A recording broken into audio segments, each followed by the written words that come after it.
సరే, వాక్యం చూసుకుందామండి. మనం ఈరోజు హెబ్రీలకు రాసినటువంటి పత్రిక అందరూ కూడా శ్రద్ధగా వినండి. విని ఏం చేయాలి? ఒకటే మనకు కదా, వినాలి, విన్నది ఏం చేయాలి? విడిచిపెట్టాలి. అంతేనా కదా? వినాలి, విడిచిపెట్టాలా? వాక్యం ఏం చెప్తుందంటే విన్నదాన్ని అలవర్చుకొని పాటించి నేర్చుకొని ప్రకటించాలి. 3 విషయాలు మనం చేయాలి. మొదట వినాలి, తర్వాత నేర్చుకోవాలి, అలవర్చుకోవాలి, ప్రకటించాలి. ఇది కంపల్సరీగా ప్రతి విశ్వాసి, ప్రతి క్రైస్తవుడు కూడా చేయవలసింది. అందుకే దేవుడు నిన్ను రక్షించుకున్నాడు. రక్షణ లేక ఎంతోమంది ఈనాడు నశించిపోతున్నారండి. రక్షణ లేక ఎంతోమంది నశించిపోతున్నారు. నీకు దేవుడు రక్షణ భాగ్యాన్ని అనుగ్రహించాలంటే అది ఎంతో గొప్పది. నీలో మంచితనం చూసి నువ్వు అందగత్తవని, డబ్బున్నవారు అని కదా, మరి జ్ఞానవంతుడు అని దేవుడు నిన్ను రక్షించలేదు. నీకు ఏమీ లేకపోయినా దేవుడు రక్షణ ఇచ్చాడంటే నీ పట్ల ఆయనకు ఒక ప్రణాళిక ఉంది, ఒక సంకల్పం ఉంది, అది నెరవేర్చడానికే. అయితే ఈరోజు రక్షణ విషయం మనం ఆలోచన చేసినట్టయితే హెబ్రీలకు రాసిన పత్రిక 2వ అధ్యాయము 1 నుంచి 4 వచనం వరకు మనం చదువుకుందాం. కావున మనము వినిన సంగతులను విడిచిపెట్టి కొట్టుకొని పోకుండునట్లు వాటి యందు మరి విశేష జాగ్రత్త కలిగి ఉండవలెను. ఇక్కడ ఈ పత్రిక అపోస్తులైన పౌలు హెబ్రీలకు రాస్తూ ఉన్నాడు. అంటే తొలగిపోతున్న క్రైస్తవులకి, హెబ్రీలకి ఈ మాటలు రాస్తున్నాడు. ఎంతోమంది రక్షణలోకి వస్తున్నారు. శ్రమ, బాధ, కష్టం రాగానే ఏం చేస్తున్నారంటే అనేక మంది తొలగిపోతున్నారు, దేవుని విడిచి దూరం అవుతున్నారు, లోకాన్ని ఆశ్రయిస్తున్నారు. అలాంటి వారికి అపోస్తులైన పౌలు ఈ పత్రికను రాస్తున్నాడు. హెబ్రీ సంఘానికి రాస్తూ అలాగే తొలగిపోతున్నటువంటి, చెదిరిపోతున్నటువంటి క్రైస్తవులకు, విశ్వాసులకి రాస్తున్నాడు. ఏమంటాడు ఇక్కడ మనం గమనిస్తే, కావున మనము వినిన సంగతులను విడిచిపెట్టి కొట్టుకొని పోకుండానట్లు అంటాడు. చూడండి, కావున మనము వినిన సంగతులను విడిచిపెట్టి అంటాడు. అంటే ఏం చెప్పాను ఇందాక? వాక్యం వినాలి, విడిచిపెట్టాలి కదా. మనం అలా చేస్తున్నాం. చాలామంది వాక్యం వింటున్నాము, బయటికి వెళ్ళగానే లోకంలో బ్రతకాలి కదా అనేసి ఏం చేస్తున్నారంటే వాక్యాన్ని విడిచిపెట్టేస్తున్నారు. లోకానుసారంగా జీవించాలి, లేకపోతే మనల్ని ఎవరు పట్టించుకోరు అన్నట్టుగా. కానీ బైబుల్ చెబుతుంది అలా ఎప్పుడు కూడా చేయకూడదు. ఇక్కడ ఏమంటే, కావున మనం వినిన సంగతులను విడిచిపెట్టి కొట్టుకొని పోకున్నట్లు. మరి ఒకవేళ వాక్యం విని విడిచిపెడితే ఏం చేస్తారు? ఏమైపోతారంట? కొట్టుకొని పోతారు. ఎక్కడ? లోకంలో. లోకమనే మహాసముద్రంలో నీ జీవితము కొట్టుకొని పోతుంది. జాగ్రత్త. సముద్రం ఈదాలంటే శక్తి కావాలి, బలము కావాలి, అవునా? సముద్రం నదినైనా ఈదుతారు, చెరువునైనా ఈదుతారు, కుంటనైనా ఈదుతారు. సముద్రాన్ని ఈదగలరు ఎవరైనా? అది ఎవరి చేత కాదు. మరి ఈదాలంటే ఏం కావాలి? నీకు శక్తి కావాలి, బలము కావాలి. ఆ బలమును, శక్తిని ఇచ్చేది ప్రభు అయిన యేసుక్రీస్తు వారు, ఆయన వాక్యమే. కనుక నువ్వు కొట్టుకొని పోకుండా ఉండాలంటే ఏం చేయాలంట? కావున మనం వినిన సంగతిని విడిచిపెట్టి కొట్టుకొని పోకున్నట్లు వాటి యందు అంటే వాక్యమందు, మనం వినిన సంగతుల యందు మరీ విశేష జాగ్రత్త కలిగి ఉండాలి అంటున్నాడు. దేని విషయంలో విశేష జాగ్రత్త కలిగి ఉండాలి? విశేష జాగ్రత్త కలిగి ఉండమంటున్నాడు. పౌలు భక్తుడు ఏం చెప్తుంట? విశేష జాగ్రత్త కలిగి ఉండాలంటే దేని విషయంలో మనం విశేష జాగ్రత్త కలిగి ఉండాలంట? మనం ఏదైతే ఈ వారం విన్నామో, పోయిన వారం ఏం విన్నామో, వాటి విషయంలో మనం జాగ్రత్త కలిగి ఉండాలి. విని విడిచిపెడితే అది మనకు ప్రమాదం అంటాడు. యాకోబు పత్రిక కూడా ఒక మాట ఉంది, వినువారు మాత్రమే ఇంటి మిమ్మల్ని మీరు ఏం చేసుకోకూడదంట? మోసపుచ్చుకోకూడదంట. కేవలం వినువారు మాత్రంగా ఉంటే మనం ఏమైపోతున్నాం? మనల్ని మనమే మోసం చేసుకుంటాం. ఎవరో మనల్ని మోసం చేసేది కాదు, మనల్ని మనమే మోసం చేసుకుంటాం. కనుక వాక్యం విని వాక్యానుసారంగా మనం జీవించాలి. అది బైబిల్ మనకు నేర్పిస్తుంది అనమాట. ఇక్కడ ఏమంటాడంటే, మరి ఎందుకు ఆ విధంగా చెప్తా అంటే 2వ వచనం, ఎందుకనగా దేవదూతల ద్వారా పలకబడిన వాక్యము స్థిరపరచబడినందున ప్రతి అతిక్రమమును, అవిధేయతను న్యాయమైన ప్రతిఫలం పొంది ఉండగా, ఇంత గొప్ప రక్షణను మనం నిర్లక్ష్యం చేసినలా ఎలాగు తప్పించుకుందామో అట్టి రక్షణ ప్రభు బోధించుట చేత ఆరంభమై దేవుడు తన చిత్తానుసారముగా సూచక్రియల చేతను, మహత్కార్యముల చేతను, నానా విధములైన అద్భుతముల చేతను, వివిధములైన పరిశుద్ధాత్మ వరములను అనుగ్రహించుట చేతను వారితో కూడా సాక్ష్యం ఇచ్చుండగా వినిన వారి చేత మనకు దృఢపరచబడెను. ఇక్కడ మనకు 2 విషయాలు తెలియజేస్తున్నాడు 2వ వచనంలో. ఎందుకనగా దేవదూతల ద్వారా పలకబడిన వాక్యము స్థిరపరచబడినందున. మొట్టమొదటి ధర్మశాస్త్రం ఎవరి ద్వారా ఇవ్వబడిందండి? ఇశ్రాయేలు జనాంగానికి దేవుడు ఐగుప్తు నుండి తీసుకొని వస్తున్నప్పుడు, కానాను నడిపిస్తున్నప్పుడు వారికి ధర్మశాస్త్రాన్ని ఇచ్చాడు దేవుడు. వారికి ఏమి ఇచ్చాడంట? 10 ఆజ్ఞలను ఇచ్చాడు, ధర్మశాస్త్రాన్ని ఇచ్చాడు. ధర్మశాస్త్రంలో విధుల ప్రకారంగా, కట్టల ప్రకారంగా వారు నడవాలి. అయితే ఆ ధర్మశాస్త్రము ఎక్కడి నుంచి తీసుకొచ్చాడు మరి మోషే అంటే? సీనాయి పర్వతం ఎక్కాడు ఆయన. ధర్మశాస్త్రం కోసం ఏం చేశాడు ఆయన? సీనాయి పర్వతంకి ఎక్కాడు. అక్కడ మరి ధర్మశాస్త్రము ఎవరి చేత ఇవ్వబడిందని మనకు చెప్తుంది బైబిలు? దేవదూతల చేత. చాలా మటుకు దేవుడు అనుకుంటారు, కానీ అక్కడ దేవదూతల చేత అనే మాట మనం గమనించాలన్నమాట. దేవదూతల చేత అనే మాట ఇక్కడే రాయబడి చూడండి.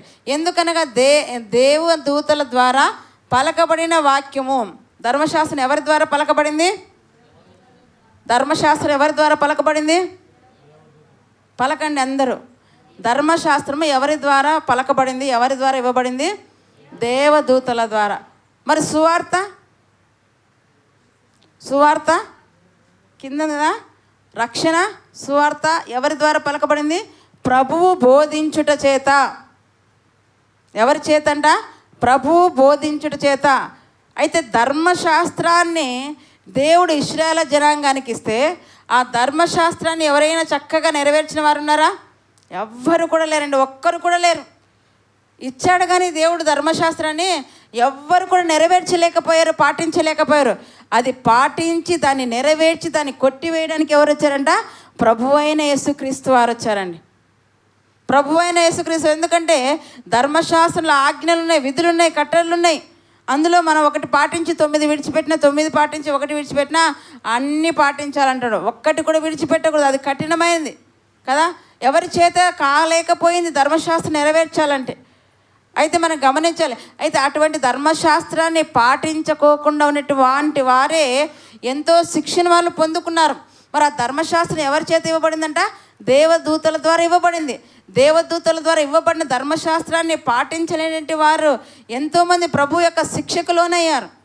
మరి ప్రభువు చేత బోధించినటువంటి ఈ మాటలను నువ్వు విని వాటి ప్రకారంగా నువ్వు నడుచుకోకపోతే ఇంకెంత ఎక్కువ శిక్షణకు, దండనకు లోనవుతావు అన్నది ఇక్కడ బైబిల్ మనకు సెలవిస్తుంది. చూడండి, ఇంకా మనం గమనిస్తే ఇంత గొప్ప రక్షణ అంటాడు 3వ వచనంలో.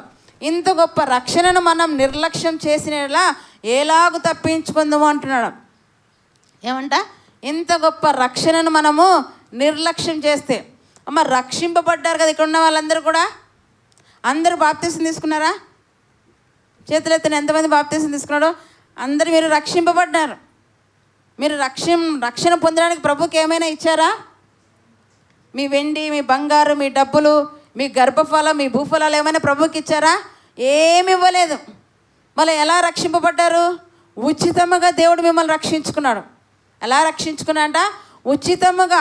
మరి నీకంటే మంచివారు ఉన్నారా లేదా భూమి మీద? నీకంటే గొప్పవారు ఉన్నారా లేదా? ఉన్నారు. నీకంటే చదువులు ఉన్నారా లేదా? జ్ఞానవంతులు ఉన్నారా లేదా? మేధావులు అనేటువంటి వారు ఉన్నారు లేదా? మరి వారు ఎవ్వరికీ లేనటువంటి రక్షణ భాగ్యాన్ని నీకే ఎందుకు ఇచ్చాడు దేవుడు? ఏ రోజైనా ఆలోచించావా? ఈ రక్షణ గురించి ఏ రోజైనా ఆలోచించావా? నీ ఇంటిలోనే, నీ బంధువులోనే, నీ స్నేహితుల్లోనే ఎంతోమంది నీకంటే గొప్పవారు ఉన్నారండి. వారెవ్వరికీ లేనటువంటి రక్షణ భాగ్యాన్ని దేవుడు నీకు ఇచ్చాడు అంటే అది ఎంత గొప్పదో, ఎంత విలువైందో నువ్వు ఏ రోజైనా ఆలోచించావా? అయ్యో, నా బంధువులకు, నా తల్లికి లేదు, నా తండ్రికి లేదు కదా, నా అక్క చెల్లెలకు లేదు రక్షణ. దేవుడు నన్ను ఎన్నుకున్నాడా? నన్ను రక్షించుకున్నాడా? నాలో ఏ మంచి ఉందని ఏ రోజైనా మీరు ఆలోచించారా? రక్షణ అనేది చాలా విలువైందండి. అది ఏదో ఊరికనే వచ్చింది కాదు. రక్షణ రావాలంటే నీకోసం ఏం చేశాడు ప్రభువు? శిలువ పైన ప్రాణత్యాగం చేశాడు. శిలువ పైన ఏం చేశాడంట? ప్రాణత్యాగం. ఈ భూమి మీద బ్రతికినంతకాలం ఆయన ఎలా బ్రతికాడు? నీతిగా, యథార్థంగా, నమ్మకంగా, పాపం అంటకుండగా, పవిత్రుడుగా, పరిశుద్ధుడుగా, నిర్దోషిగా ఆయన బ్రతికాడు. ఎవరి కోసం? నిన్ను రక్షించడానికి. ఎంత గొప్ప కార్యం ఆయన చేశాడు. ఎలాంటి కార్యం అంట? శిలువ త్యాగం చేశాడండి. శిలువ త్యాగం చేశాడు. 39 కొరడా దెబ్బలు తిన్నాడు. నిలువెల్లా గాయాలు, దున్నబడింది ఆయన శరీరం. ఇవన్నీ దేనికోసం అంట? నిన్ను రక్షించడానికే. ఇవన్నీ ప్రభు దేనికోసం చేశాడంట? నిన్ను రక్షించడానికి. అందుకే 3వ వచనంలో ఏమంటాడు, ఇంత గొప్ప రక్షణను మనము నిర్లక్ష్యం చేస్తే అని. చూడండి, మనం గమనిస్తే ఆనాడే రక్షణను నిర్లక్ష్యం చేసే జనాంగం వచ్చారండి. ఈ పత్రిక రాసినప్పటికీ ఏం చేస్తున్నారంటే జనములు, ప్రజలు ఏం చేస్తున్నారంటే ఈ పత్రికను రాసినప్పటికీ రక్షణను నిర్లక్ష్యం చేస్తున్నారంటండి. ఈనాడు మనం కూడా అలాగే ఉన్నామేమో.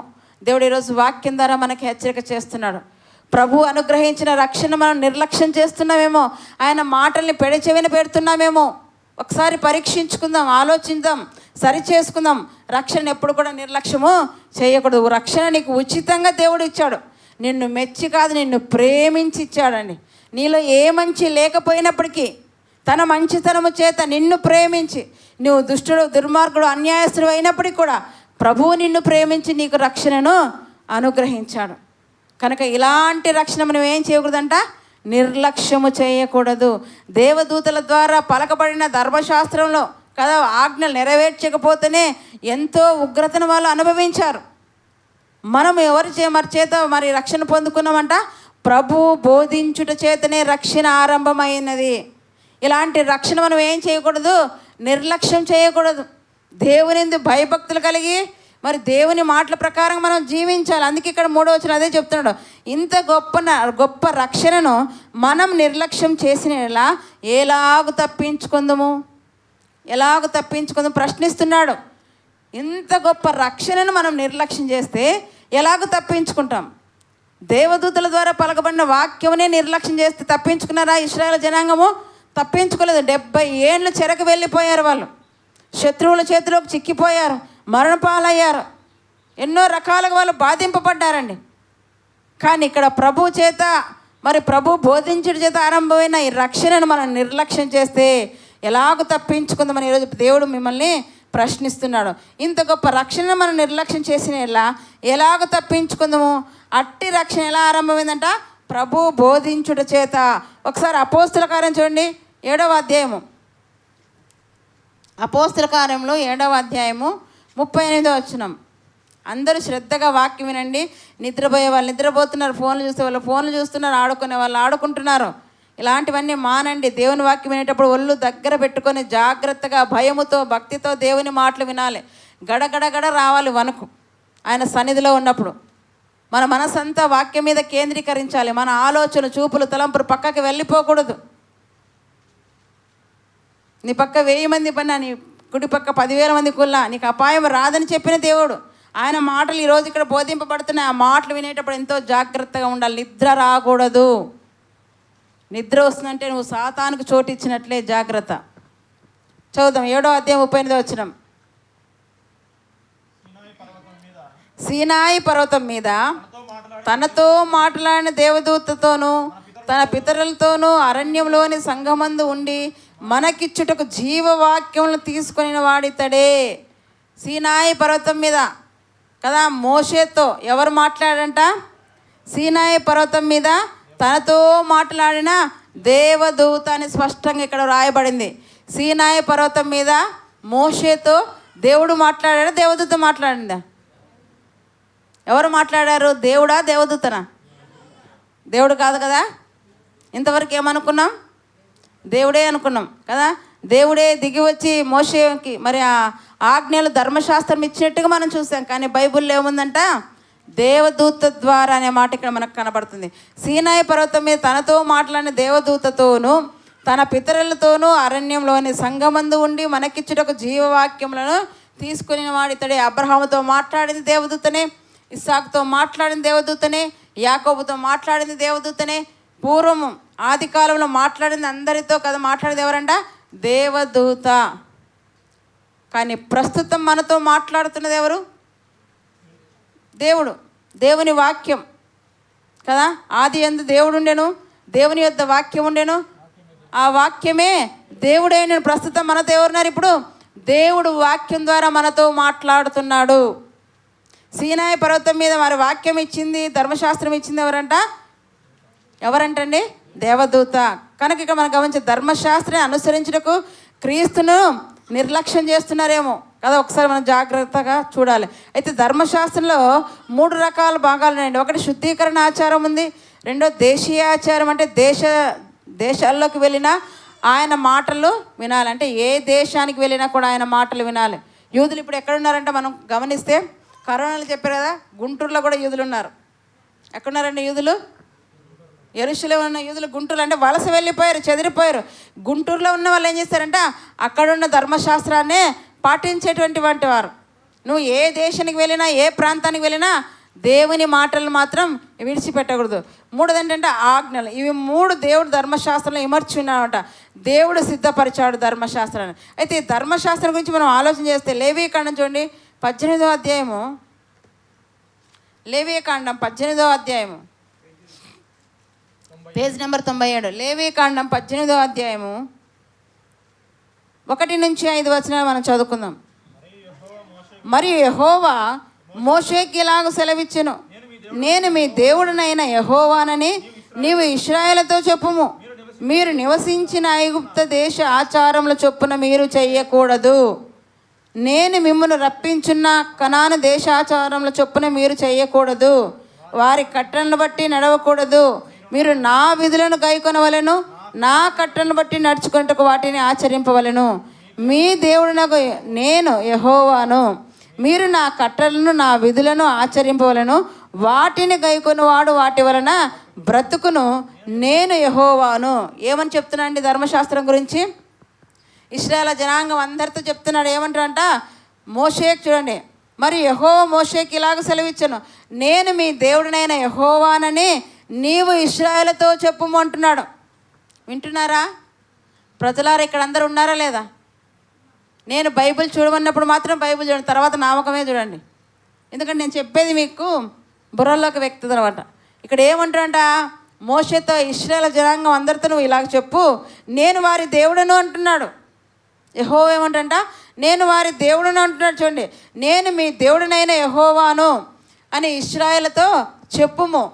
చెబుతూ ఏమంటాడంట? మీరు ఐగుప్తు దేశాన్ని విడిచి వచ్చారు, ఇప్పుడు ఎక్కడికి వెళ్ళిపోతున్నారు?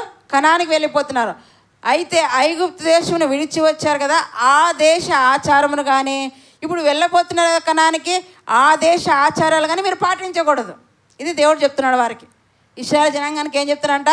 మీరు విడిచి వచ్చినటువంటి ఐగుప్తు దేశ ఆచారం చొప్పున నడవక, మీరు వెళ్ళబోతున్న కనాను దేశ ఆచారం చొప్పున నడవక, నా ఆజ్ఞల ప్రకారంగా, నా ధర్మశాస్త్ర ప్రకారంగా, నా కట్టల ప్రకారంగా మీరు నడవాలని దేవుడు ఇశ్రాయేలు జనాంగంతో చెప్తున్నాడు. ఏమని చెప్తున్నంట? ఏమేం చెప్పాడు చెప్పండి? మీరు విడిచి వచ్చినటువంటి ఐగుప్తు దేశ ఆచారాలు మీరు చేయకూడదు, ఆ పద్ధతులు మీరు ఫాలో కాకూడదు, వారు చేసినట్టు మీరు ఏమి చేయకూడదు. అయితే మీరు వెళ్ళబోతున్నారు కనానికి, ఆ దేశంలో ఉన్నటువంటి ప్రజల ఆచారాలు కూడా మీరు చేయకూడదు, ఆ పద్ధతులు కూడా మీరు పాటించకూడదు. నేనంటూ మీకు ఒక గ్రంథాన్ని ఇస్తున్నాను, ఆ గ్రంథంలో మీకు ఏది వ్రాయబడిందో ఆ ప్రకారంగా మాత్రమే మీరు బ్రతకాలి అని చెప్పాడు దేవుడు. ఇప్పుడు కూడా మనకి ఏం చెప్తాడంట? మీరు లోకానికి వేరే ఏం చేయమన్నాడంట? రక్షణ పొందమన్నాడు. క్రొత్త నిబంధన మనకేం చెప్పాడు? మీరు లోకానికి వేరే ఏం చేయాలంట? రక్షణ పొందాలి. రక్షణ పొందిన మీరు ఏం చేయకూడదు, ఇంకా లోక ఆచారాల ప్రకారంగా మీరు ఇప్పుడు బ్రతకకూడదు. ఆనాడు వారికి అది చెప్పాడు, ఈనాడు మనకు ఇది చెప్తున్నాడు యేసుప్రభు వారు. మీరు లోకానికి వేరే ఏం చేయాలంట? రక్షణ పొందండి. ఇక లోక ఆచారాలు కానీ పద్ధతులు కానీ మీరు చేయాల్సిన అవసరం లేదు. మరి ఎవరి ప్రకారంగా జీవించాలి? దేవుని వాక్యం ఏది చెబితే దాని ప్రకారంగానే మనం అందరం కూడా బ్రతకాలి. ఆ విధంగా మనము నడవాలని మనకు దేవుడు హెచ్చరిక చేస్తున్నాడు. అందుకే ఇక్కడ ఏమంటారు చూడండి, మీరు నివసించిన ఐగుప్తు దేశాచారంలో చొప్పున మీరు చేయకూడదు. ఖండితంగా దేవుడు ఆజ్ఞిస్తున్నాడు. నేను మిమ్మల్ని రప్పించుచున్న కనాను దేశాచారంలో చొప్పున మీరు చేయకూడదు. వారి కట్టలను బట్టి మీరు ఏం చేయకూడదంట? నడవకూడదు. నడుస్తున్నామా? మనము నడుస్తున్నామా? ఈనాడు అలాగే నడుస్తున్నామేమో, దేవుడు చెప్పినట్లుగా మనం నడవడం లేదేమో. దిష్టిలు తీసుకుంటున్నాం, కాళ్ళకు నల్లతాళ్ళు కట్టుకుంటున్నాం, పెళ్ళి ఎదురు రాకూడదు, తుమ్మకూడదు కదా. అమావాస్య ఏ రోజు వస్తుందో, పుణ్యం ఏ రోజు వస్తుందో, రోజు మంచిది కాదు, శుక్రవారం డబ్బులు ఇవ్వకూడదు, మంగళవారం డబ్బులు ఇవ్వకూడదు, గ్రహం ఉంటే ఈరోజు బయటికి వెళ్ళకూడదు కదా, మంగళవారం కత్తెర వేయకూడదు, కటింగ్ చేయించకూడదు, ఎన్ని ఆచారాలు ఉన్నాయి కదా. ఇవన్నీ పాటిస్తున్నారా? ఈడ ఒప్పుకోరలేండి, దేవుడు చూస్తుంటాడు మిమ్మల్ని. దేవుడు అదే మీకు ఈరోజు హెచ్చరిక చేస్తున్నాడు. అవన్నీ వాడుకుని చేత నశించిపోతున్నాయి అంతే. అదే పద్ధతిగా అదే ఆచారంగా దాన్ని చూసి మీరు భయపడకూడదు. ఇంకా చనిపోతే కదా, ఎవరైనా చనిపోతే అక్కడికి వెళ్ళి వస్తే ఏం చేయాలంటారు? వెంటనే స్నానం చేయాలంటారు. స్నానం చేయకపోతే చనిపోయిన వ్యక్తి ఆత్మ నీ వెంటనే వచ్చినట్లుంది నీ ఇంట్లోకి కదా, నీ వెంటనే వస్తుందేమో. ఏమైనా కీడు జరుగుతుందంటే ఎంత భయపెట్టేశారో చూడండి. దేశంలో దేశ ఆచారాలు చొప్పున మనం గమనిస్తే ఎంత భయపెట్టేశారో వాళ్ళు. ఇప్పటికి కూడా మనం ప్రభువులోకి వచ్చినా కూడా, రక్షణ పొందుకున్నా కూడా తిరిగి అవే మనం పాటించడానికి ఇష్టపడుతున్నాం. కానీ ప్రభువు చెప్పిన మాటల ప్రకారంగా ఎవరు కూడా ప్రవర్తించడానికి ఇష్టపడడం లేదు. ప్రభు అంటున్నారు, ఏమంటారు చూడండి. ఇర్మియా గ్రంథం 10వ అధ్యాయంలో ఒక మాట మనం చూసుకున్నట్లయితే, ఇర్మియా గ్రంథం 10వ అధ్యాయం చూసుకుందాం. ఇర్మియా గ్రంథం 10వ అధ్యాయం మొదటి నుంచి చదువుదాం. ఇశ్రాయేలు వంశస్థులారా, యెహోవా మిమ్మును గూర్చి సెలవిచ్చిన మాట వినుడి. యెహోవా సెలవిచ్చినదేమనగా, అన్య జనముల ఆచారములు అభ్యసింపకుడి. ఆకాశమందు అగుపడు చిహ్నములకు జనములు భయపడును, అయితే మీరు వాటికి భయపడకుడి. ఈ మాట ఎప్పుడు చెప్పాడండి? ముందే, క్రీస్తుకు పూర్వం ముందే చెప్పేశాడు. ఎవరితో? ఇశ్రాయేలు జనాంగంతో. వారికి ఏం చెప్పాడు? ఇందాక మనం చూసుకున్న మరి గ్రంథంలో లేవీకాండంలో ఏం చెప్పాడంట? ఐగుప్తు దేశ ఆచారాలు చేయొద్దండి, కనాను దేశ ఆచారాలు చేయొద్దండి. కానీ ఇప్పుడు చేస్తున్నారు లేదా? ఈ మాటను బట్టి ఏం చేస్తున్నారు వాళ్ళు? ఖచ్చితంగా చేస్తున్నారు. అందుకే మరొకసారి ఇర్మియా ద్వారా దేవుడు హెచ్చరిక చేస్తున్నాడు. ఇశ్రాయేలు వంశస్థులారా, యెహోవా మిమ్మును గూర్చి సెలవిచ్చిన మాట మీరు వినండి. యెహోవా సెలవిచ్చినది ఏమనగా, అన్య జనముల ఆచారములను అభ్యసింపకుడి అనింది. ఏంటంటండి? అన్య జనముల ఆచారాలను అభ్యసింపకుడి. ఆజ్ఞ అండి ఇది. ఆజ్ఞతో కూడిన మాట ఇది. దేవుడు ఒక్కసారి ఆజ్ఞ ఇచ్చాడనుకో, దాన్ని మనం అతిక్రమిస్తే ఏమొస్తుంది? ఆజ్ఞాతిక్రమమే పాపం. పాపం వలన వచ్చే జీతము మరణం. కనుక ఏం చెప్తున్నాడు? ఇశ్రాయేలు జనాంగంతో దేవుడు చెప్తున్నాడు కదా, అన్య జనుల ఆచారంలో మీరు ఏం చేయకూడదంట? పలకండి. అన్య జనముల ఆచారంలో ఏం చేయకూడదంట? అభ్యసించకూడదంట. కానీ మనమే ఏం చేస్తున్నాం? అవి కూర్చున్నవే అభ్యసిస్తాం, లేచినవే అభ్యసిస్తాం. ఎందుకంటే పాతకాలం నుంచి వచ్చాయి కదా, పిల్లప్పటి నుంచి వచ్చే, అంత తొందరగా పోవాలంటే కష్టం. మార్చుకోవాలి. అదే ప్రతిసారి చెప్తాను నేను.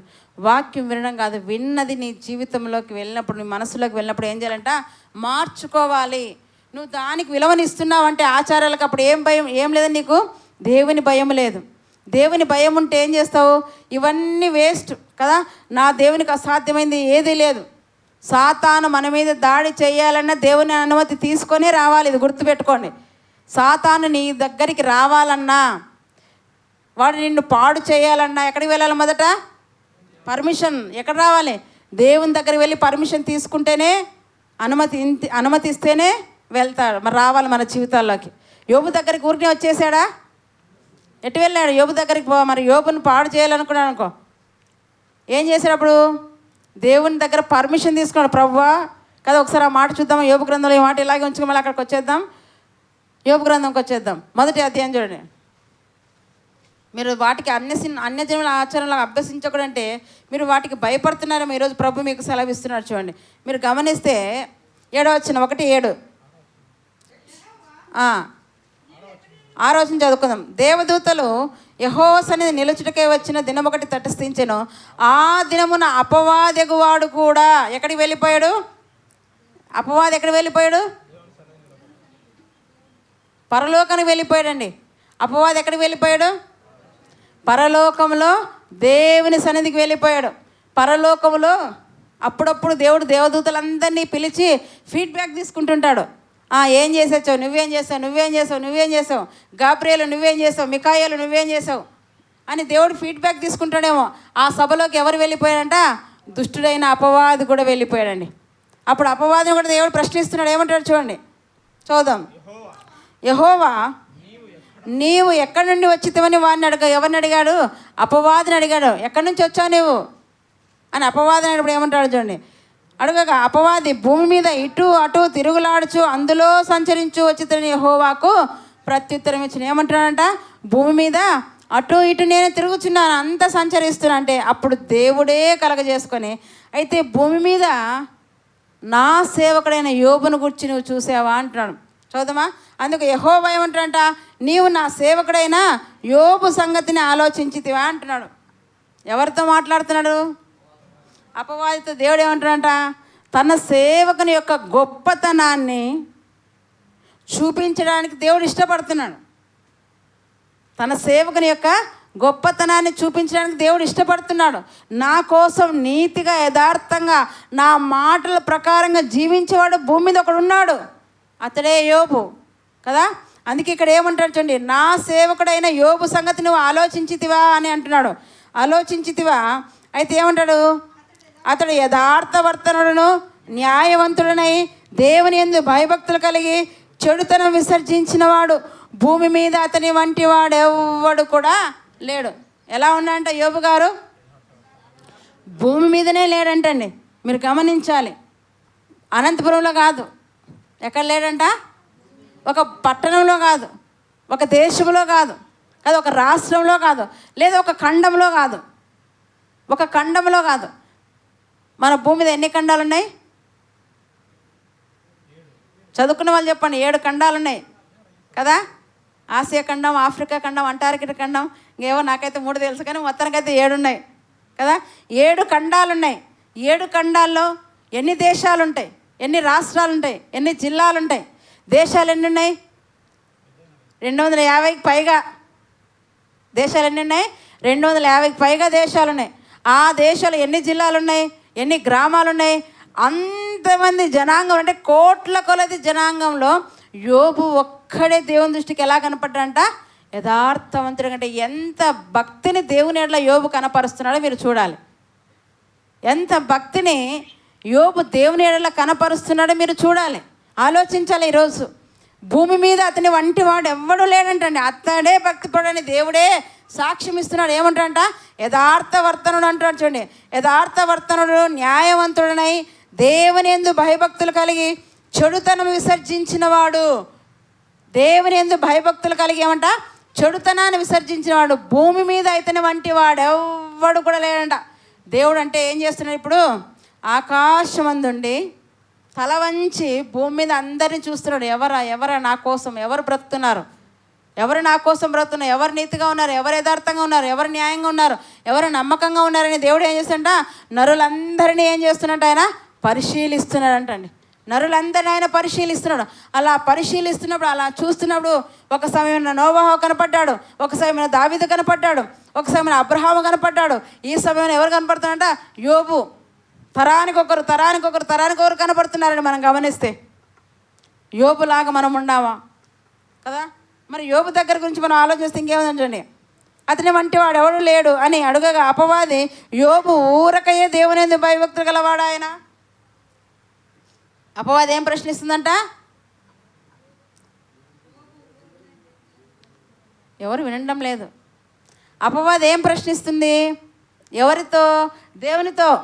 యోబు ఊరకనే దేవుని యందు భయభక్తులు గలవాడుగా ఉన్నాడా అంటే ఊరికనే ఎవరు ఎలా ఉండరంట? భక్తి చేయరు అంటున్నాడు వాడు. అపవాది ఏమంటాడు? ఊరికనే భక్తి చేయరు, ఏదో ఇస్తుంటావు కదా, నువ్వు ఏదో ఇస్తుంటావు, ఏదో చేస్తుంటావు, అందుకు నీ ఎందుకు భయభక్తులు కలిగి ఉంటావు. నిజంగా ఈ మాట అపవాది ఈరోజు మనతో కూడా కదా, మనలో కూడా మన గురించి కూడా చెప్తుంటాడు. దేవుని దగ్గర మన గురించి కూడా ఊరినే సంఘానికి వెళ్ళాడా, ఏదో లాభం వస్తుందని వెళ్ళింటాలే. ఊరినే ఏం వెళ్ళాడు నీ దగ్గరికి? ఊరినే ఎవరు రారు నీ దగ్గరికి. నువ్వు ఏదైనా వారికి ఆశీర్వాదం ఇస్తావనే వాళ్ళ దగ్గరికి వస్తారు. నిజంగా దేవుడు ఆశీర్వదిస్తేనే మనం వస్తాం. కష్టాలు వచ్చాయనుకోండి వస్తామా ఇక్కడికి? శ్రమలు వచ్చాయనుకో వస్తామా ఇక్కడికి? భయంకరమైన వ్యాధి వచ్చిందనుకోండి, మరణకరమైన వ్యాధి, వస్తామా ఇక్కడికి? నేను ఎంత భక్తి చేశానులేండి కదా, ఏం బాగుంది నా జీవితం, నేను ప్రభువుని నమ్ముకున్నప్పటి నుంచి ఒకటే శ్రమలే, రక్షణ పొందుకున్నప్పటి నుంచి ఒకటే శ్రమలే, ఒకటే బాధలే, ఒకటే ఇబ్బందులే, ఏం పోవాలి ప్రభు సన్నిధి కనుకొని మానేస్తాం. కానీ యోబు అలా లేడండి. ఎన్ని శ్రమలు పెట్టినా కదా, ఎంత బాధ పెట్టినా, హింసించినా ప్రభువుని మాత్రం, తన యథార్థతను మాత్రం ఆయన వదలలేదు. అందుకే ఇక్కడ ఏమంటాడు అపవాది? ఊరకనే అంటే మనుషులు ఎవ్వరు కూడా దేవుని యందు భయభక్తులు కలిగి ఉంటున్నారంటే ఊరకనే ఎవరు ఉండరు. ఏదో దేవుడి నుంచి వస్తుందనే వాళ్ళు భక్తిని చూపిస్తుంటారు అన్నట్టుగా వాడు మాట్లాడుతున్నాడు. ఇంకేమో చూడండి, ఊరికయ్యే దేవుని యందు భయభక్తుల వాడైనా నీవు అతనికిని అతని ఇంటి వారికి అతనికి కలిగిన సమస్తమునకు చుట్టూ ఏం వేసావంట అంటే ఇప్పుడు కంచె తీసేస్తే ఏం చేస్తాడు యోబును? దేవుని దగ్గరికి వెళ్ళాడు, వెళ్ళి ఏం చేస్తాంట, నువ్వు యోబు చుట్టూ వేసావు కదయ్యా కంచె, ఫస్ట్ ఆ కంచెని ఎత్తాయి. ఇప్పుడు మీ చుట్టూ కూడా మీకు తెలియకుండా ఏం పెట్టాడో తెలుసా దేవుడు? 34వ కీర్తన 7వ వచనం, కీర్తనలో 34వ కీర్తన 7వ వచనం చూడండి. మీ చుట్టూ కూడా మరి దేవుడు ఏం పెట్టాడో అక్కడ తెలుస్తుంది. యెహోవా యందు భయభక్తులు గల వారి చుట్టూ ఆయన దూత కావలి ఉండి రక్షించును. ఏమంటండి? యెహోవా యందు భయభక్తులు గల వారి చుట్టూ ఏమంట? 34వ కీర్తన 7వ వచనం, యెహోవా యందు భయభక్తులు గల వారి చుట్టూ ఏముందంటే ఇప్పుడు ఏముందంట? ఆయన దూత మీ కంటికి కనపడదు. నువ్వు దేవుని యందు భయము భక్తి కలిగి జీవిస్తే నీ చుట్టూ దేవుడు ఏం పెట్టేశాడంట? దూతనే కంచెగా వేసి నిన్ను కంటి రెప్పలాగా ఆయన కాపాడుతున్నాడు. నువ్వు ఆయన ఎడల భక్తిని చేస్తేనే, భక్తి లేకుండా లేదండి, భ్రష్ట మనస్సు కూడా దేవుడు అప్పగిస్తాడు. రోమపత్రిక 1వ అధ్యాయం చూడండి, రోమపత్రిక 1వ అధ్యాయము. అలాగైనా చేయగలడు, ఇలాగైనా కూడా చేయగలడు, దేవుడు ఏదైనా కూడా చేయగలడు. కారణం ఏంటో చూడండి, 28 వచ్చిన మనం చూసుకున్నట్లయితే 1:28, రోమపత్రిక 1:28, మరియు వారు తమ మనస్సులో దేవునికి చోటు నొల్లకపోయారు కనుక చేయరాని కార్యములు చేయుటకు దేవుడు భ్రష్ట మనసుకు వారిని. నువ్వు దేవుని యందు భయభక్తులు కలిగి జీవిస్తే ఏమంటాడు? నీ చుట్టూ తన దూతను కావలుంచి రక్షిస్తాడు. లేదా నువ్వు దేవునికి చోటు ఇయ్యలేదా నీ మనస్సులో ఏం చేస్తాడంట?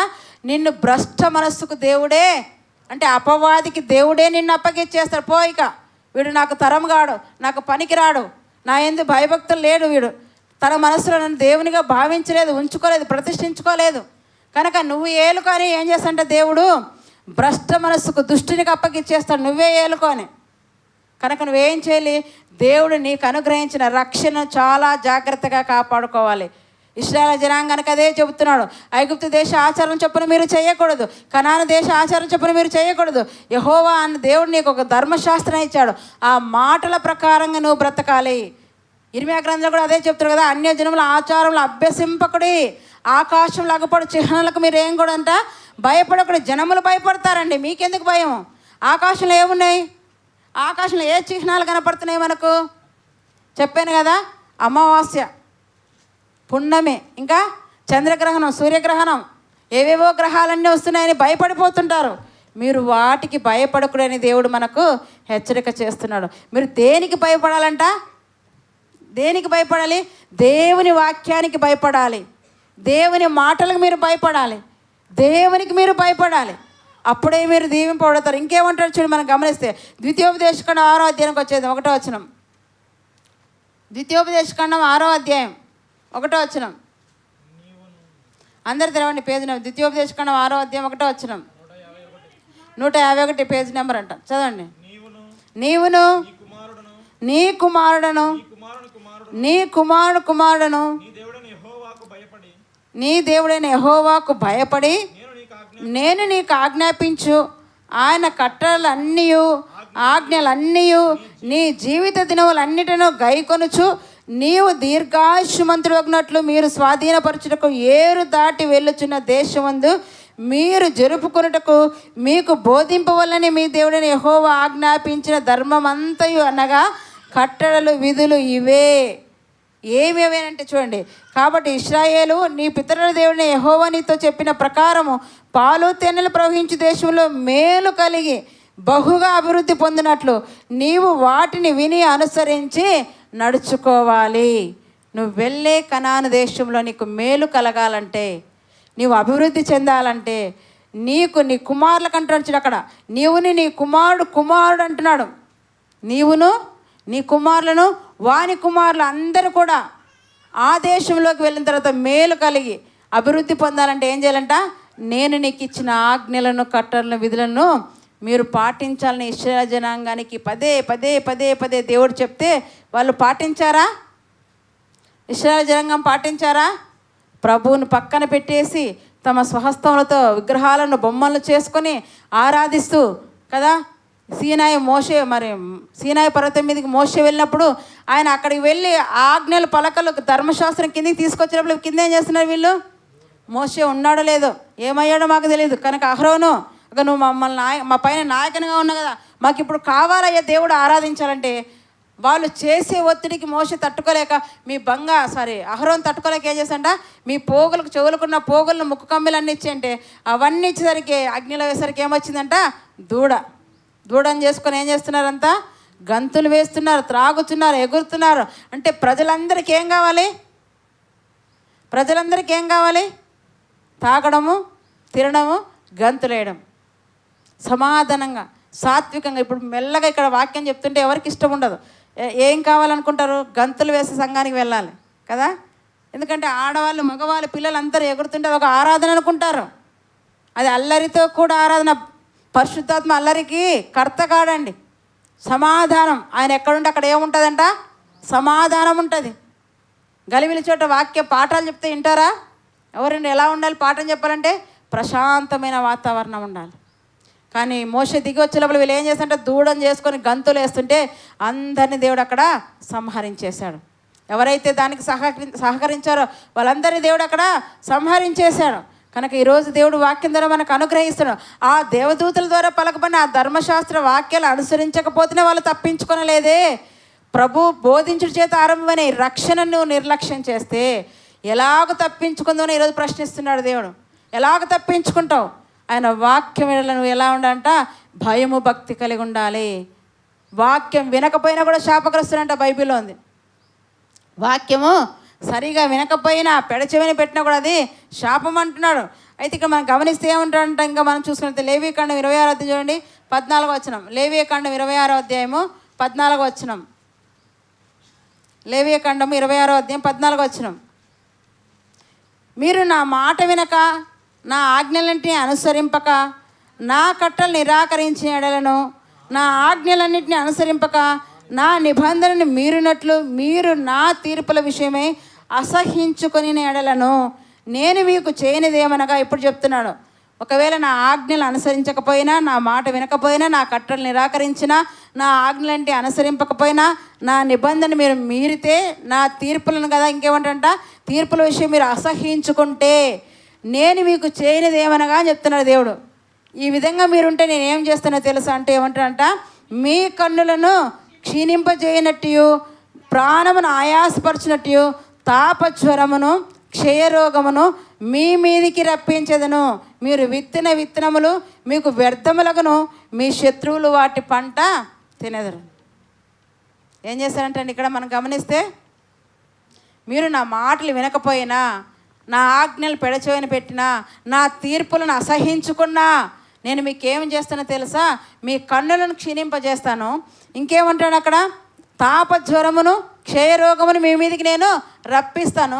మీరు విత్తన విత్తనములు కూడా ఏమైపోతాయంట? వ్యర్థములవుతాయి. ఒకవేళ అవి ఫలించి పంట చక్కగా వచ్చిందనుకోండి, అవి కూడా ఎక్కడికి వెళ్ళిపోతాయంట? శత్రువుల చేతిలోకి వెళ్ళిపోతాయి. ఎప్పుడో తెలుసా? నా మాటలు మీరు వినకుంటే, నా మాటల ప్రకారం మీరు జీవింపకుంటే, నా తీర్పులు మీరు అంగీకరించకుంటే ఇవి జరుగుతాయి. అదే మీరు నా మాటల ప్రకారంగా బ్రతికితే ఆయన ఏం చేస్తాడో తెలుసా? మన శత్రువులు సహా మనకు మిత్రులుగా చేయగలడు. నీ ప్రవర్తన ఆయనకి ఇష్టమైందా? నీకు ఎంతమంది చుట్టూ శత్రువులు ఉన్నారో వాళ్ళందరినీ కూడా దేవుడు మిత్రులుగా చేస్తాడు. కనుక నువ్వు ఎలా ఉండాలంట? ఆయన మాటల ప్రకారంగా నీవు జీవించాలి. ఇంకా ద్వితీయోపదేశకాండం చూడండి 28వ అధ్యాయంలో పదే ఎన్ని మార్లండి వరకు హెచ్చరిక చేసినది ప్రభు. గ్రంథం అంతా అదే కనపడుతుంది మనకు. ద్వితీయోపదేశకాండం 28వ అధ్యాయము 15 నుంచి మనం చూసుకుంటే, మీరు ఇంటికి వెళ్ళాక చదవండి, 60 వచనాలు ఉంటాయి. 15వ వచనం నుంచి 60 వచనాల వరకు ఆయన పెట్టిన శాపములే ఉంటాయి. ఆయన దగ్గర నుంచి ఎన్ని శోధనలు, ఎన్ని శ్రమలు, ఎన్ని కీడులు వస్తాయి అక్కడ రాయబడింది. ఇక్కడైతే చదవము, మీరు ఇంటికి వెళ్ళాక చదవండి. 15వ వచనం నుంచి ఏమంటారు చూడండి. నేను నేడు నీకు ఆజ్ఞాపించు ఆయన సమస్తమైన ఆజ్ఞలను కట్టలను నీవు అనుసరించి నడుచుకునవలెనని నీ దేవుడైన యెహోవా సెలవిచ్చిన మాట వినని ఎడల ఈ శాపములన్నీ కూడా నీకు, ఎన్ని శాపాలు ఉన్నాయి తెలుసా? ఆశీర్వాదాల పైన మీరు చదివితే 14 ఆశీర్వాదాలు ఉన్నాయి. ఎన్ని ఉన్నాయి? 14 ఆశీర్వాదాలు ఉన్నాయి. మీరు పైన కానీ 4వ వచనం నుంచి కానీ చదివితే 14 రకాల ఆశీర్వాదాలు ఉన్నాయి. 4వ వచనం నుంచి 14వ వచనం వరకు చదివితే 14 రకాల ఆశీర్వాదాలు ఉన్నాయి. మరి శాపాలు ఎన్ని ఉన్నాయో తెలుసా? అంతకు డబల్ ఉన్నాయండి. 15వ వచనం నుంచి 60వ వచనం వరకు మీరు చదవండి. ఇంటికి వెళ్ళాక మీరు చదవండి. ఆ అధ్యాయం అంతా మీకు చదివితే భయము వణుకు రావాలి. దేవుని మాట వినకపోతే అరే ఇన్ని శాపాలు మనల్ని చుట్టుకుంటాయా ఈనాడు? అందుకేనే మన కుటుంబ పరిస్థితి ఇలా దిగజారిపోతుంది. ఇలా మనం ఉంటున్నాం. కారణం ఏంటి? దేవుని మాటల్ని పెడచెవిని పెట్టేస్తున్నారేమో, ఆయన రక్షణ నిర్లక్ష్యం చేస్తున్నారేమో. అయితే గమనిద్దాం, ఇన్ని రకాలుగా అక్కడ శాపాలు ఉన్నట్టుగా దేవుడు మనకు ఆజ్ఞేస్తాడు. కనుక చాలా జాగ్రత్తగా ఉండాలి. అంటే దేవదూతల ద్వారా స్థిరపరిచిన వాక్యమును అతిక్రమిస్తేనే మీకు శిక్ష వస్తుందని దేవుడు హెచ్చరిక చేశాడు. దేవుని వల్ల కూడా వారు శిక్షింపబడ్డారు. మరి దేవుని నోటి నుంచి మాట ప్రకారంగా కదా యేసు ప్రభువారే ఈ భూమికి దిగి వచ్చి మనకు ప్రకటించి ఆయన మాటలు మనకు వినిపిస్తే, ఆ మాటలను నిర్లక్ష్యం చేస్తే ఎలాగ తప్పించుకుంటాము? ఆలోచించారా? రక్షణ, ఎంత గొప్ప రక్షణ నిర్లక్ష్యం చేస్తే. ఆడ దేవదూతల ద్వారా కేవలం పలికించాడు, కానీ ఇక్కడ ప్రభువే ప్రాణం పెట్టాడండి. ప్రభు బోధించాడు, ప్రాణం పెట్టాడు మీకు రక్షణ రావడానికి. మరి ఇలాంటి గొప్ప రక్షణ మీరు ఎప్పుడు కూడా నిర్లక్ష్యము చేయకూడదు. చూద్దాం, ఇర్మియా గ్రంథం 11వ అధ్యాయంకి వచ్చేద్దాం. ఇర్మియా గ్రంథం 11వ అధ్యాయం, పేజ్ నెంబర్ 637. ఇర్మియా గ్రంథం 11వ అధ్యాయము 7-8 వచనాలు మనం చూసుకుందాం. ఇర్మియా గ్రంథం 11వ అధ్యాయం 7-8 వచనాలు.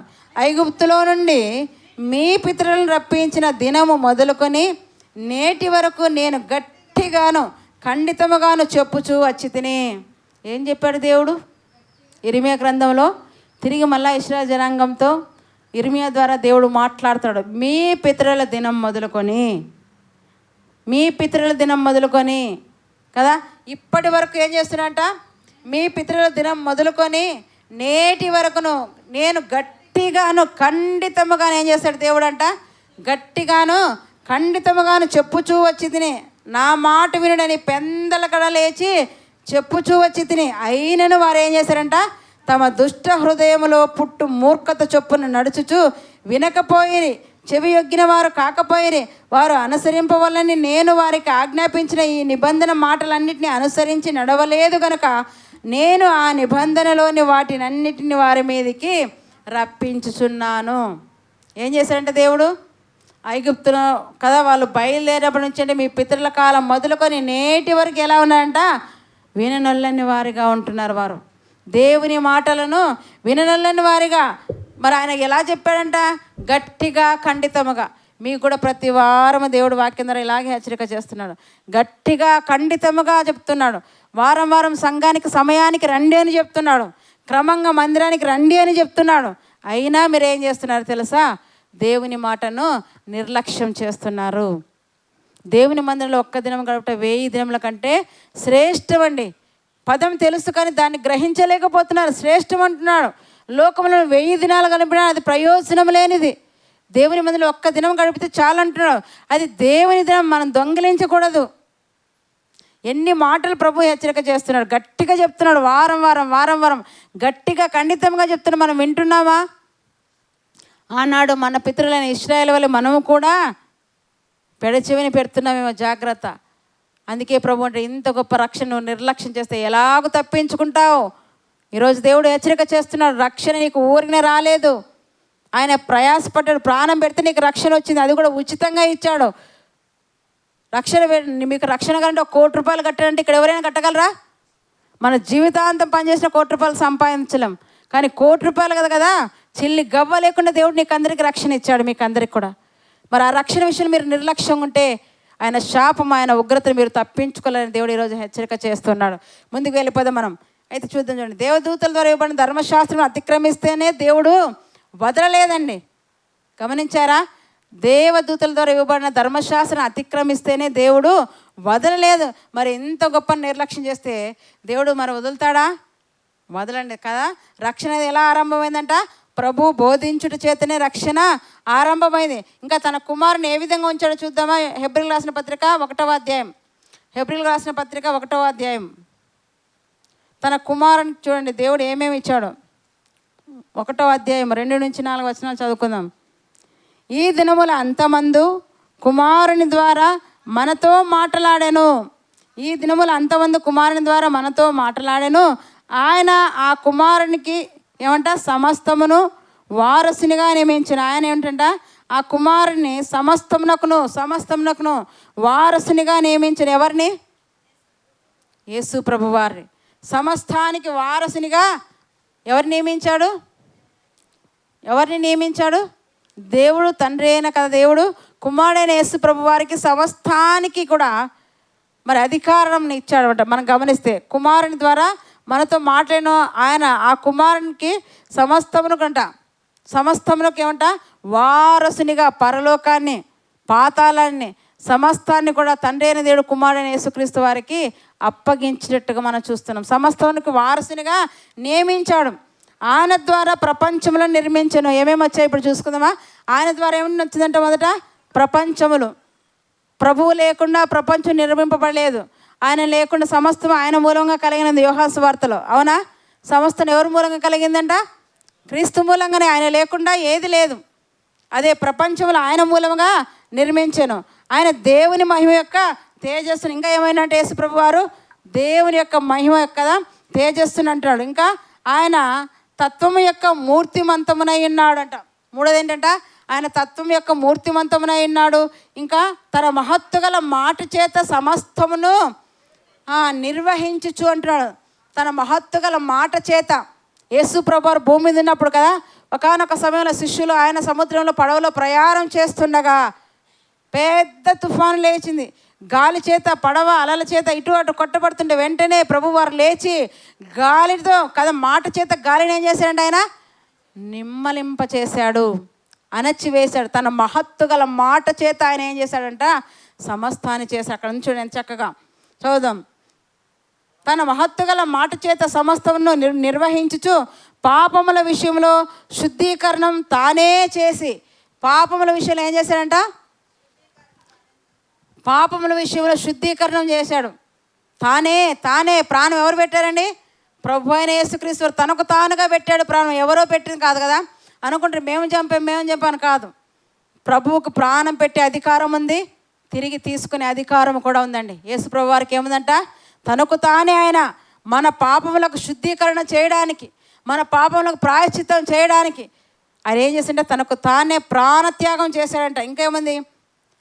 పాపముల విషయంలో శుద్ధీకరణం తానే చేసి దేవదూతల కంటే ఎంత శ్రేష్టమైన నామం పొందెనో వారికంటే అంత శ్రేష్ఠుడై ఉన్నత లోకమందు మహామహుడకు దేవుని కుడి పార్శ్వమున కూర్చున్నాను. ఇంత గొప్ప వ్యక్తి పలికిన మాటల చేత రక్షణ ఆరంభమైతే అలాంటి రక్షణను మనం నిర్లక్ష్యం చేస్తే ఎలాగ తప్పించుకుంటాము? ఎన్ని చేశాడంట? 8 చదివాం మనం. ఒకటి ఏంటంటాడు? ఆయన ద్వారా ప్రపంచాలు నిర్మించాడు. రెండవది మొదటిది వచ్చేసి అంటే ఆయన కుమారుని సమస్తమునకు వారసునిగా చేశాడు. ఆయన కుమారుని మొదటిది. రెండోది ఏంటంటే ఆయన ద్వారా ప్రపంచాలు నిర్మించాడు. మూడోది దేవుని మహిమ యొక్క తేజస్సు ప్రతిబింబము ఆయన ద్వారా కలిగింది. మరి నాలుగోది ఆయన తత్వం యొక్క మూర్తిమంతమునై ఉండెను. ఐదోది మాట చేత కదా మహత్తుగల మాట చేత సమస్తమును ఆయన చేశాడు. ఆరోది పాపంలోకి శుద్ధీకరణ చేశాడు. ఏడవది దేవదూతల కంటే శ్రేష్ఠుడు యేసు ప్రభువారు. ఎనిమిదోది ఏంట? మహామహుడకు దేవుని కుడి పార్శ్వమున. ఇప్పుడు ఆయన ఎక్కడున్నాడంట? యేసు ప్రభువారు ఎక్కడున్నాడ? దేవుని కుడి పార్శ్వమున ఉన్నాడు. అంత గొప్ప వ్యక్తి బోధించుట చేత ఆరంభమైన రక్షణ. ఇప్పుడు మీరు ఆలోచించాలి. అంత గొప్ప వ్యక్తి బోధించుట చేత ఆరంభమైన రక్షణను మీరు నిర్లక్ష్యం చేస్తే దేవదూతల కంటే శ్రేష్ఠుడంట. శ్రేష్టమైన నామం కలిగినటువంటి వాడు. ఏ దేవదూతలు అయితే మనం చెప్పుకుంటున్నామో ఆ దేవదూతల ద్వారా ఇవ్వబడిన ధర్మశాస్త్రం అతిక్రమిస్తేనే దేవుడు వదలలేదు. మరి దేవదూతల కంటే శ్రేష్టమైన నామమును పొందినవాడు, దేవుని కుడిపార్శ్వన ఆసీనుడైన వాడు, మన పాపలకు ప్రాయశ్చిత్తం చేసినవాడు, మహత్తుగల మాట చేత సమస్తాన్ని చేసినవాడు, ఇలాంటి వ్యక్తి బోధించుట చేత ఆరంభమైన రక్షణను మీరు నిర్లక్ష్యం చేస్తే ఎలాగ తప్పించుకుంటారు? ఈరోజు దేవుడు మిమ్మల్ని హెచ్చరిక చేస్తున్నాడు. జాగ్రత్త. రక్షణ విషయంలో ఎప్పుడు కూడా మీరు నిర్లక్ష్యము చూపకండి. అది నష్టం మీకే అంటున్నాడు. అది మనం గమనిస్తే ఇంకా చూడండి 5వ వచనం కూడా మనం గమనిస్తే, ఏలైనగా నీవు నా కుమారుడవు, నేడు నిన్ను కని ఉన్నాను. నీవు ఇదిగాక నేను ఆయనకు తండ్రినే ఎందును, ఆయన నా కుమారుడైండున నీవు ఆ దూతల్లో ఎవరితోనైనాను ఎప్పుడైనాను చెప్పినా? దూతలు చెప్పాడా దేవుడు ఎవరికన్నా? గాబ్రియేల్ దూత చెప్పాడు నువ్వు నా కుమారుడు అన్నాడా? ఏమన్నా మిఖాయేలుతో నువ్వు నా కుమారుడు అన్నాడా? లేదండి. మరి ఎవరిని అన్నాడు ఆ మాట? యేసుక్రీస్తు వారిని. ఇదిగో ఇదిగో ఈ నా ప్రియ కుమారుడు అన్నాడు. ఆయన బాప్తిస్మం పొందుకున్నాడు. ఈయన నా ప్రియ కుమారుడు అంటాడు. ఇక్కడ ఏమంటాడంట? ఏ దేవదూతలతో ఆయన చెప్పలేదు, కానీ కుమారునితో చెప్తున్నాడు. నీవు నా కుమారుడు, నేను నీకు తండ్రిని అయిందును అంటున్నాడు. ఇంకేమంటాడు? నీవు నా కుమారుడు, నేను నిన్ను కని ఉన్నాను, నేను నీకు తండ్రిగా ఉంటాను, నీవు నాకు కుమారుడుగా ఉందు అని దేవదూతలు ఎవరితో కూడా చెప్పలేదు, ప్రభువు యేసుక్రీస్తు వారితోనే చెప్పాడు. కనుక మనం గమనించాలి. ఇంకేమంటారు? ఎఫెసీయులకు రాసిన పత్రిక రక్షణ విషయంలో మనం ఏం చేయకూడదంట? నిర్లక్ష్యం చేయకూడదు. ఎఫెసీయులకు రాసిన పత్రిక 1వ అధ్యాయం 13వ వచనం. ప్రభు బోధలోనే రక్షణ ఉంది కనుక ఆయన బోధన, ఆయన వాక్యాన్ని మనం ఎప్పుడు కూడా నిర్లక్ష్యం చేయకూడదు. ఎఫెసీయులకు రాసిన పత్రిక 1వ అధ్యాయం 13వ వచనం. మీరును సత్యవాక్యమును అనగా మీ రక్షణ సువార్తను విని క్రీస్తునందు విశ్వాసముంచి వాగ్దానం చేయబడిన ఆత్మచేత ముద్రింపబడితే. ఇక్కడ ఏమంటారంటే ఎఫెసీ సంఘంతో, మీరును సత్యవాక్యమును అనగా మీ రక్షణ సువార్తను విని. మనం కూడా ఎలా రక్షింపబడ్డాం? సువార్తను వినే కదా. ఇక్కడున్న వారందరూ కూడా ఏం విన్నారు? సువార్తనగా ఆయన మరణ పునరుద్ధానం కదా. ఆయన మరణము సువార్త కూడా మనం చూద్దామండి ఒకసారి. కొరింథీయులకు రాసిన మొదటి పత్రిక సువార్త అనగా ఏంటో అక్కడ ఉంటుంది.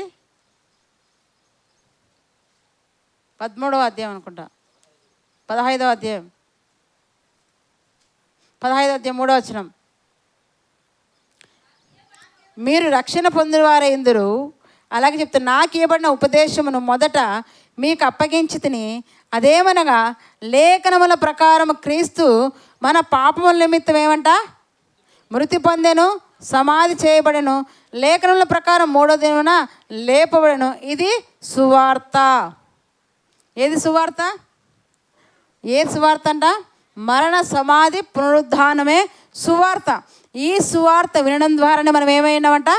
రక్షింపబడి ఉన్నాము. మరి ఈ సువార్త ఎవరికి వినబడలేదా? మన చుట్టుపక్కల ఉన్న వారికి, మన బంధువులకి, మన స్నేహితులకి, ప్రపంచానికి అందరికీ వినబడుతుంది. కానీ వారెవ్వరికి లేదు రక్షణ.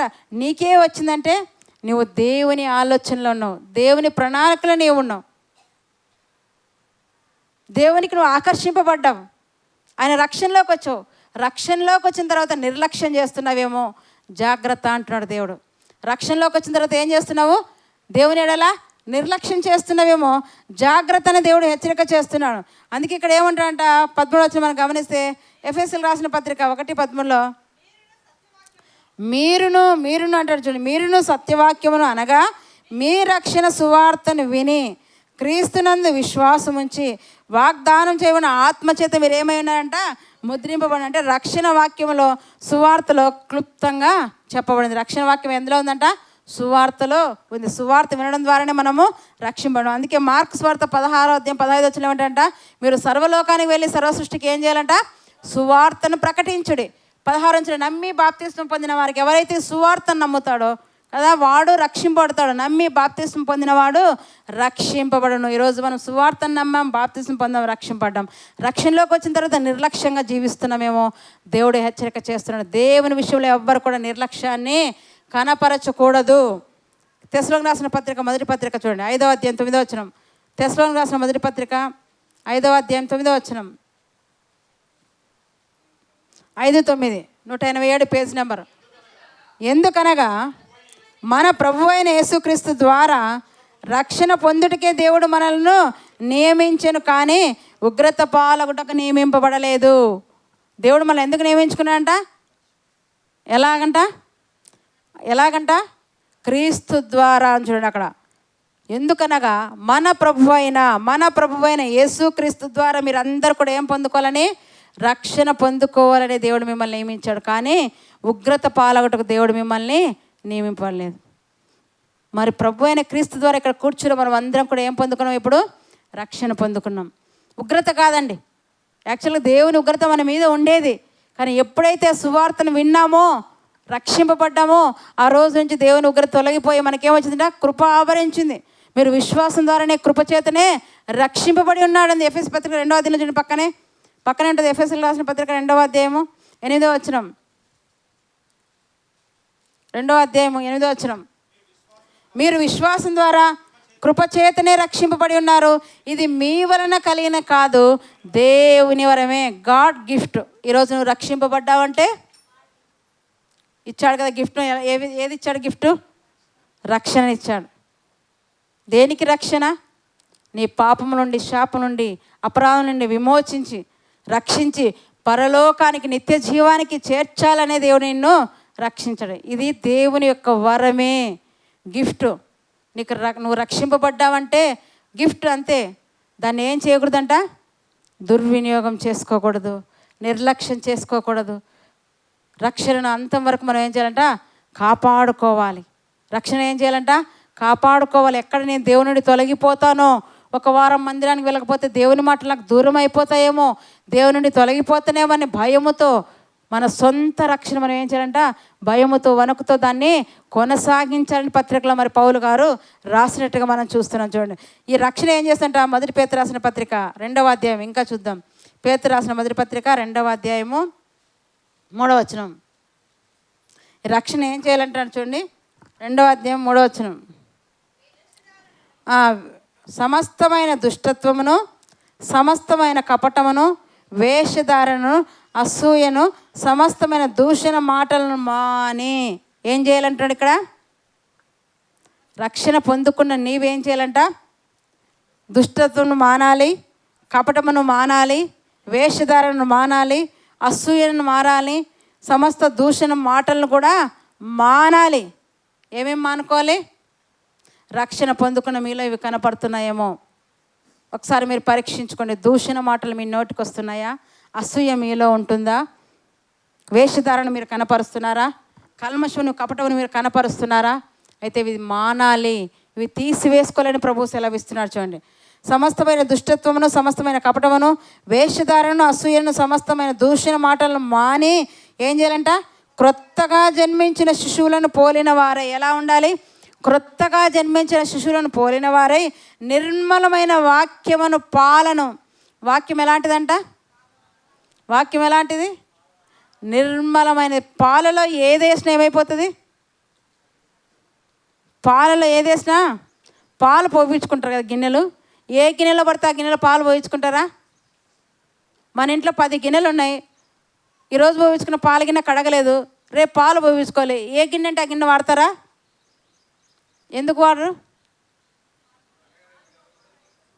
కడిగినా కూడా వేయరు. ఎందుకు? కారం ఉంటే పాలు పగిలిపోతాయని. పాలకి అంత నిర్మలత్వం ఉంది, అంత ప్రత్యేకత ఉందండి. వాక్యం కూడా అంత స్వచ్ఛమైంది. వాక్యం కూడా అంత స్వచ్ఛమైన వాక్యం. ఆ వాక్యాన్ని మీరు అపేక్షించాలి. అందుకే అంటాడు ఇక్కడ, ఏమంటాడు చూడండి, మరి క్రొత్తగా జన్మించిన శిశువులను పోలిన వారై నిర్మలమైన వాక్యమును పాలను, రక్షణ విషయంలో ఎదుగు నిమిత్తం ఆ పాలను మీరు ఏం చేయాలంట? అపేక్షించుడి. అపేక్షించుడి. అపేక్షించాలంటే ఆశించాలి, కోరుకోవాలి. ఆ పాలను, వాక్యం తాగాలి కదా. అలా నీవు ఆత్మ విషయంలో ఏం చేయాలంట? ఎదగాలి. రక్షణలో, రక్షణ పొందుకున్నప్పటి నుంచి ఇప్పటి వరకు అలాగే ఉన్నారనుకోండి, మీరు ఎదిగినట్లా లేదండి కదా. రక్షణ పొందుకొని ఒక్కొక్కరు 20 ఏళ్ళు, 30 ఏళ్ళు, 10 ఏళ్ళు, 15 ఏళ్ళు ఉంది. ఎవరైనా ఎదిగారా? నేను సువార్తకు వచ్చినప్పుడు నుంచి చూస్తున్నా, అంటే నేను ఇక్కడ పరిచయకు వచ్చినప్పుడు చూస్తున్నా, ఈ ఇటుకలపల్లి గ్రామంలో రక్షణ అప్పుడు అలాగన్నారు, ఇప్పుడు అలాగన్నారు. ఎదగడం అయితే ఏమీ లేదు. మరి మీతో పాటు నేను కూడా మీలాగా విశ్వాసం ఉన్నటువంటి దాన్ని ఈరోజు దేవుడు నన్ను స్థితికి తీసుకొచ్చాడంటే అపేక్ష ఉండాలి. పాలన కదా, రక్షణ పాలన అపేక్షించాలంటున్నాడు ప్రభు. నేను ఆ పక్కింట్లో వారు ఉండ్రి, ఈ ఎనగొడ్లలో వాళ్ళు ఉండండి, కొత్తగా సంఘం కట్టారు. ఆ ఇంటికి 2-3 సార్లు ప్రార్థనకు వచ్చినాయి షెడ్లోకి. ఆ ప్రార్థనకు వచ్చినప్పుడు ఈ సంఘం చూడాలి ప్రభు లోపల ఎలా ఉంది అనుకునేదాన్ని. ఏం అపేక్షించదని అక్కనే అడగలేదు, ఆమెకే హ్యాండ్ ఓవర్ ఇచ్చారు కానీ బీగాలన్నీ. కానీ సంఘం బయట చూస్తే ఎంతో అందంగా ఉందబ్బా, ఈ సంఘాన్ని కొత్తగా కట్టారంటే చూద్దామని ఎన్నోసార్లు 2-3 సార్లు ఇంటికి ప్రేయర్కి వచ్చినప్పుడు ఆశించాను. కానీ ప్రభు ఏకంగా సంఘాన్నే నాకు ఇచ్చాడండి. నా ఆశ ఊహల్లో కూడా లేదు. ఇది ఇక్కడ నిలబడి ఇలా బోధిస్తాను అనుకోలేదు. ఆ కొట్టంలోకి వచ్చినప్పుడు 2 సార్లు అనుకున్నా, కొత్తగా కట్టారు సంఘం ఎలా ఉందో చూడ. అంటే దేవుడు అంటే అంత పిచ్చి, వాక్యం అంటే అంత పిచ్చి. ఎక్కడికైనా వెళ్ళిపోతాయి, ఎంత దూరమైనా వెళ్తాయి, ఎంత డబ్బు అయినా ఖర్చు పెట్టుకుంటా. నాకంటూ ఏది మిగిలించుకోను. ఇది నా అతిశయం అయితే కాదు, కానీ దేవుని కోసం సమస్తాన్ని ఖర్చు పెట్టుకొని వాక్యాన్ని నేర్చుకోవాలి కదా. మీ సంపాదన అంతా ఏం సంపాదించుకోవాలి? బుద్ధిని సంపాదించుకో, జ్ఞానం సంపాదించుకో. ఆశించారు ఆ ఇంటికి వచ్చి ఈ సంఘాన్ని చూడాలని. ప్రభు నీకే అన్నట్టుగా ఆ రోజే నాకు గ్రాంటెడ్ చేశాడేమో నాకు తెలియదు, కానీ మళ్ళీ ఒక 2-3 సంవత్సరాలకు తిరిగి దేవుడు నాకు అప్పగించినట్టుగా నేను చూస్తున్నాను. ఆశ ఉండాలంతే. నిర్మలమైన పాలన ఏం చేయాలంటే అక్కడ క్రొత్తగా జన్మించే శిశువులను పోలిన వారై నిర్మలమైన వాక్యమును పాల వలన రక్షణ విషయంలో ఏం చేయాలంటే మీరు ఎదగాలి. రక్షణ విషయంలో ఏం చేయాలంట? ఎదగాలి. రక్షింపడిన నుంచి ఎప్పుడు అలాగే ఉండకూడదు. రక్షింపడిన వారు ఏం చేయాలంట? ప్రభువారు అన్నారు మార్క్స్ వార్త 1:30, రండి నాకు సమయం లేదు, అనేక పట్టణాలకు గ్రామాలకు వెళుదాం, ప్రకటించడానికి నేను వచ్చానంటున్నాడు. ప్రభు మిమ్మల్ని కూడా రక్షింపబడిన మిమ్మల్ని కూడా ఏం చేయాలంట? అనేకులకు మీరు కూడా ఏమన్నా గ్రహించడానికి వెళ్ళాలి. రక్షణ అనేక మంది ప్రజలకు రావాలంటే మీరు ఏం చేయాలంట? సువార్తను ప్రకటించాలి. సువార్తను నమ్మిన వాడే రక్షింపబడతాడు, బాప్తిస్మం పొందుకోగలడు. అందుకే మీరు ఏం చేయాలి? అనేక గ్రామాలకు పట్టణాలకు వెళ్ళి ఏం చేయాలంట? రక్షణను మరి సంబంధమైన వాక్యాన్ని మీరు ప్రకటించాలి. కనుక రక్షణ విషయంలో మీరు ఏం చేయకూడదు అంటాడు ఇక్కడ. వాక్యం విషయంలో ఎప్పుడు కూడా నిర్లక్ష్యము తగదు. వాక్యం శ్రద్ధగా వినాలి, వాక్యం ఆసక్తిగా వినాలి. పోయిన వారు ఏం వాక్యం విన్నారండి? పోయిన వారు ఏం వాక్యం విన్నారు? కొర్నేలా, నాబాలు కదా, నాబాలు అబీగయలు మదర్స్ డే సందర్భంగా మనం చూసుకున్నాం. అలాగే అహాబు యజ్బేల్ గురించి కదా, చెడ్డ స్త్రీ మంచి స్త్రీల గురించి చూసుకున్నాం. గుర్తుందా? క్షుణ్ణంగా నేను చెప్పినట్టు ఎవరైనా చెప్పగలరా? ఆ ఒక్కటి అడక్కంటారేమో కదా, ఏమైనా చెప్పగలం, అదొకటి చెప్పగలం, హెడ్లైన్ అంతే. ఆ ఒక్కటి అడక్కు. వింటే ఏమొస్తుంది? మార్పు వస్తుంది. పోయి శుక్రవారం ఏం చెప్పాం? పోయి శుక్రవారం నిన్న కాక మన ఏం చెప్పాం చెప్పండి? దేవుని సన్నిధి గురించి. దావీదు గారికి కదా దేవుని సన్నిధి ఎక్కువ మక్కువ చేత. ఎన్ని ఉన్నాయండి, చక్కగా బోధించారండి. ఎన్ని మాటలు మీరు వింటే కనుక ఖచ్చితంగా మనసులో భద్రపరుచుకుంటారు. ఒక్కసారి చెప్తే మర్చిపోకూడదు, మైండ్లో అలాగే ఉండాలి. నేను ఎప్పుడైనా ఎక్కడికైనా వెళితే ఎవరైనా వచ్చి అక్క నువ్వు పలానా సంవత్సరం ఈ వాక్యం చెప్పావు, నాకు బాగా గుర్తుందక్కంటే ఎంత చక్కగా వినిందో ఆమె. ఎప్పుడో చెప్పిన వాక్యం విన్నావంటే చాలా చక్కగా విన్నట్టే. మరి వాక్యం అంత చక్కగా గుర్తుపెట్టుకోయిందంటే అలా గుర్తుపెట్టుకోవాలి వాక్యం. ఆ వాక్యం వల్ల నువ్వేం చేయాలంటే అన్ని విషయాల్లో ఎదగాలి. అందుకే ఎదుగుము యేసుని విషయంలో కదా, ఎదుగుము జ్ఞానంలో ఒక పాట కూడా భక్తులు రాసినట్టుగా మనం చూస్తున్నాం. కనుక నిర్లక్ష్యం యొక్క మూలం ఏంటంట? నువ్వు తప్పించుకోలేవు. ఆయన ఉగ్రత దిగి వస్తుంది. కనుక ఆయన ఉగ్రత, ఆయన శిక్ష నీ మీదకి రాకుండా ఉండాలంటే నిర్లక్ష్యం, మరి రక్షణ విషయంలో మీరు ఏం చేయకూడదు? నిర్లక్ష్యము చేయకూడదు. మరి రక్షణ ఎలా వచ్చిందంట? ప్రభు బోధించ చేత వచ్చింది. మరి ఇతరులకు రక్షణ రావాలంటే నువ్వేం చేయాలి? రక్షింపండి. నీవు అనేక గ్రామాలకు పట్టణాలకు వెళ్ళి, లేదా నీ పక్కన వారికి, నీ కాలేజీలో ఏదైనా సరే, ఎక్కడైనా సరే సువార్తను ప్రకటించి కొందరినైనా వారిని నువ్వు రక్షించాలని ఇక్కడ వాక్యం ద్వారా దేవుడు మనకు సెలవిస్తాడు. కనుక హెబ్రీ గ్రంథకర్త కూడా ఏమంట?